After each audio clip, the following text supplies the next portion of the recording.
एक लंबवृत्तीय बेलनाकार ड्रम का व्यास 55 सेंटीमीटर तथा लंबाई 120 सेंटीमीटर है। इस ड्रम में कितने लीटर पानी आएगा, यानी कि इसका आयतन ज्ञात करने को कह रहा है। तो सबसे पहले आप आयतन ज्ञात करेंगे, फिर उसको लीटर में कन्वर्ट करेंगे।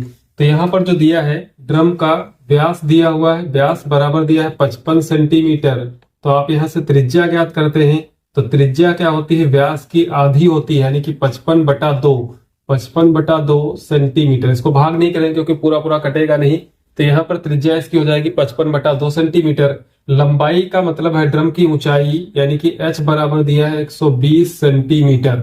अब आपके पास यहाँ पर r और h है और आयतन का फार्मूला होता है पाई आर स्क्वायर एच। तो यहाँ से आयतन ज्ञात कर लेंगे, आयतन बराबर पाई आर स्क्वायर एच। पाई का मान आप 22/7 लेंगे।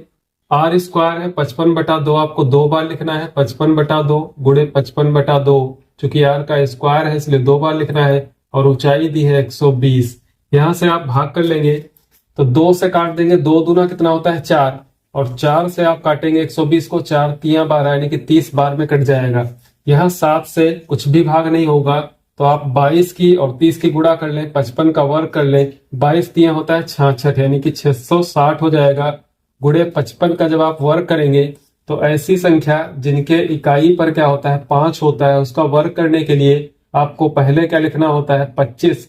और दहाई के अंक में जैसे कि यहाँ पर 5 है तो उसको एक प्लस से, यानी कि 5 को 6 से गुणा कराएंगे तो 6 पंचे 30, यानी कि 3025 आ जाएगा 55 का वर्ग। और बटे में क्या है 7। 660 की और 3025 की गुणा करके उसके बाद इसको 7 से भाग करना है। तो यहाँ पर हम इसकी गुणा कर लेते हैं, उसके बाद 7 से भाग कराते हैं।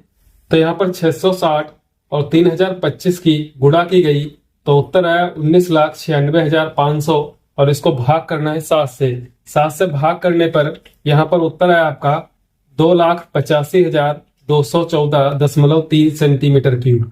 अब चूंकि ये सेंटीमीटर क्यूब में है, आपसे पूछता है कि कितने लीटर पानी आएगा, तो इसको लीटर में चेंज करना है। तो यहाँ पर होता क्या है कि चूंकि 1000 घन सेंटीमीटर बराबर 1 लीटर होता है, तो ये सेंटीमीटर क्यूब में दिया है, इसको लीटर में कन्वर्ट करना है तो इसको 1000 से भाग कराना होगा। तो इसलिए जो ड्रम में पानी आएगा, यानी कि जो उसका आयतन है, वो जो संख्या लिखी है 285,214.3, इसको भाग करा देंगे 1000 से, तो ये हो जाएगा लीटर में।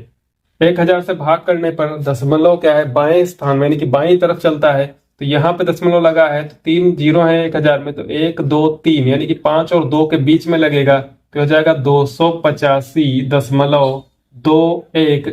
चूंकि ये बाकी के अंक जो है 5 या 5 से कम है, इसलिए इसको यहीं पर छोड़ दिया जाएगा। तो 285.21 लीटर उस ड्रम में कुल पानी आए।